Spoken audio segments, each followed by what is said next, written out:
Todos los años, desde el gobierno de Venustiano Carranza, se instituyó un Día del Maestro. Día del Maestro para celebrar las enseñanzas, las lecciones que cotidianamente nos dan. Sin embargo, desde mi punto de vista, todos los días son días del maestro.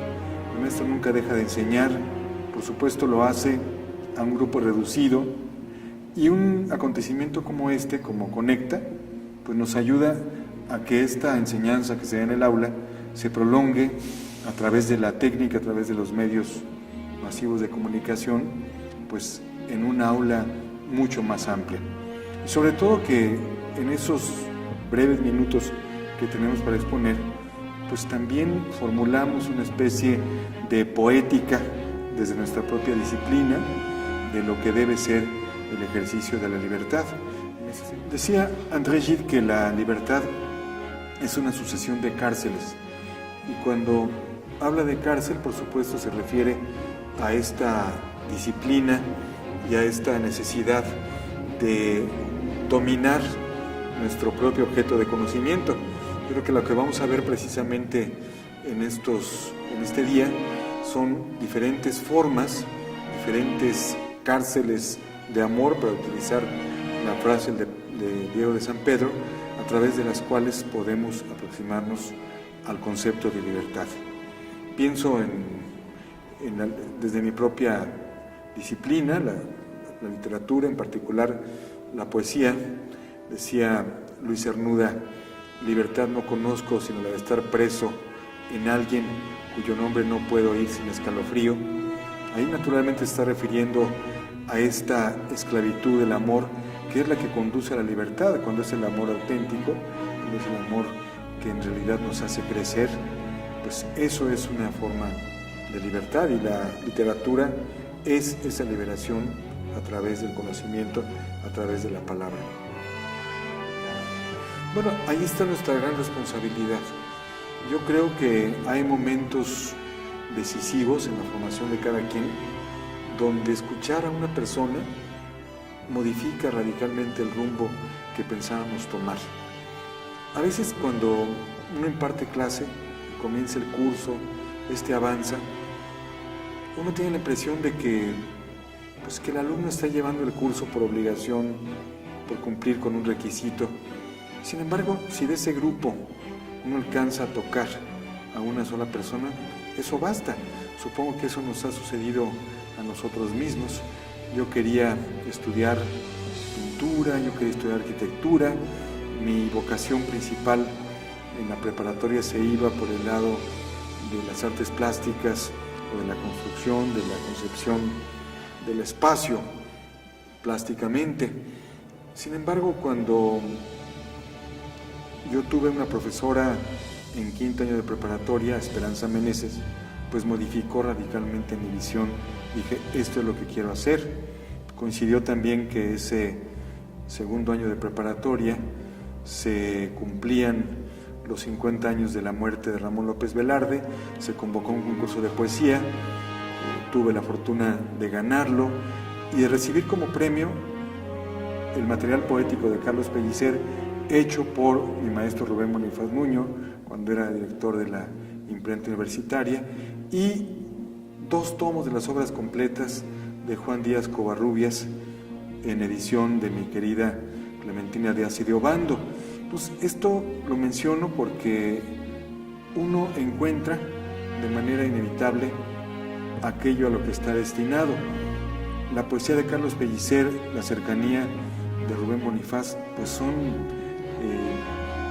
compañías permanentes de toda mi existencia. De hecho, tengo el privilegio de ocupar en la Academia Mexicana de la Lengua la silla de Carlos Pellicer, y sin la compañía de Rubén Bonifaz Nuño, pues mi vida hubiera sido otra cosa. Y en el caso de doña Clementina, pues el conocimiento y el amor por el siglo XIX mexicano también estaba en germen en ese libro que entonces recibí, sin saber a ciencia cierta para qué me iba a servir. Pero con el paso del tiempo, pues uno se da cuenta de que las pasiones se fomentan gracias a esos encuentros milagrosos.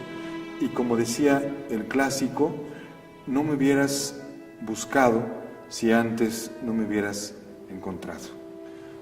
Bueno, yo tengo la enorme satisfacción de estar en esta Fundación para las Letras Mexicanas con gente tan joven que podrían ser mis hijos, para ser mis hijos, pero yo lo digo sin ninguna demagogia. Yo aprendo mucho de ellos, de sus lecturas, de su exigencia, de su desencanto, y eso responde también a la pregunta. Yo sí los encuentro con ese desencanto en el futuro, con esa necesidad en el presente y de resolver el presente en este momento.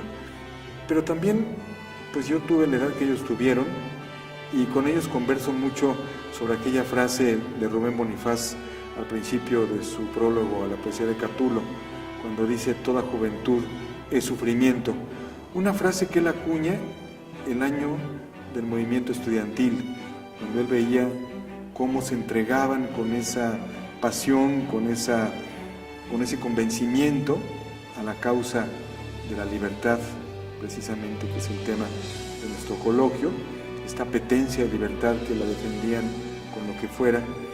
Y cuando yo dialogo con mis estudiantes de ahora, les digo: es que a ustedes no les interesa sufrir. Ellos me responden: pues es que no, somos de una generación a la que el sufrimiento no le interesa buscarlo. Si llega, pues ni modo, hay que afrontarlo, pero no lo provocan. En cambio nosotros sí nos regodeábamos en ese dolor, ¿no?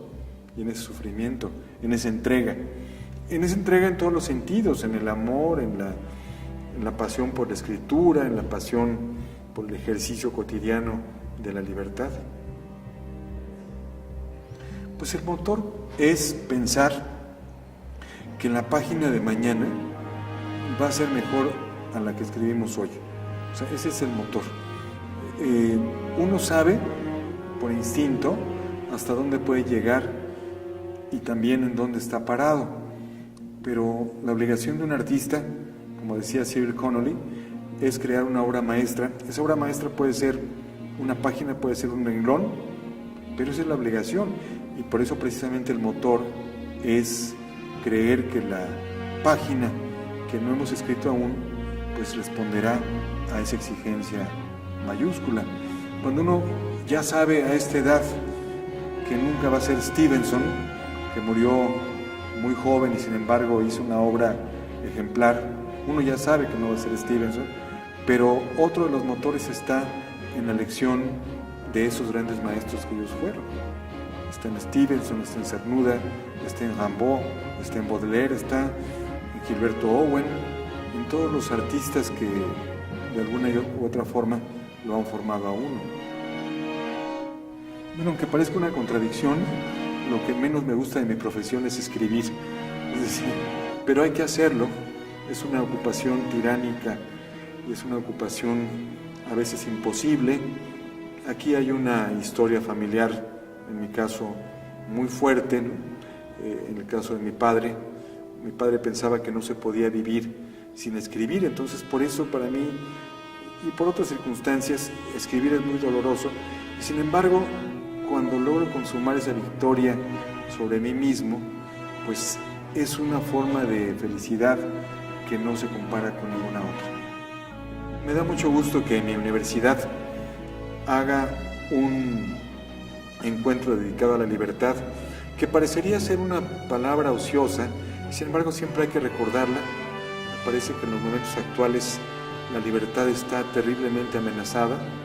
Cuando pensamos en que en 1857 Francisco Zarco escribió el Manifiesto a la Nación, donde dice lo que la Constitución va a garantizar y a proteger: las garantías individuales, el libre tránsito, el ejercicio de los principios elementales, pues todo esto está en este momento amenazado por el crimen organizado y por la violencia ascendente. Por eso es importantísimo volver a recordar esa necesidad que también José María Morelos hace 200 años expresó en sus sentimientos a la nación, sobre todo en ese punto cuando dice porque la buena ley es superior a todo hombre. Me parece que esas palabras hay que recordarlas, hay que ejercerlas y hay que protegerlas. La cultura es importante porque vulnera, porque cambia, porque transforma, porque modifica. O sea, la cultura auténtica no es agradable, es un enfrentamiento con nosotros mismos. La belleza es terrible, como decía Rilke, y yo creo que la función del arte es perturbar. Un arte que no perturba no sirve para nada. Mejor prendemos la tele y permitimos que el sistema nos eduque. Y yo creo que el arte, su obligación es modificar, transformar, perturbar, formar y deformar para después crear seres mucho más plenos.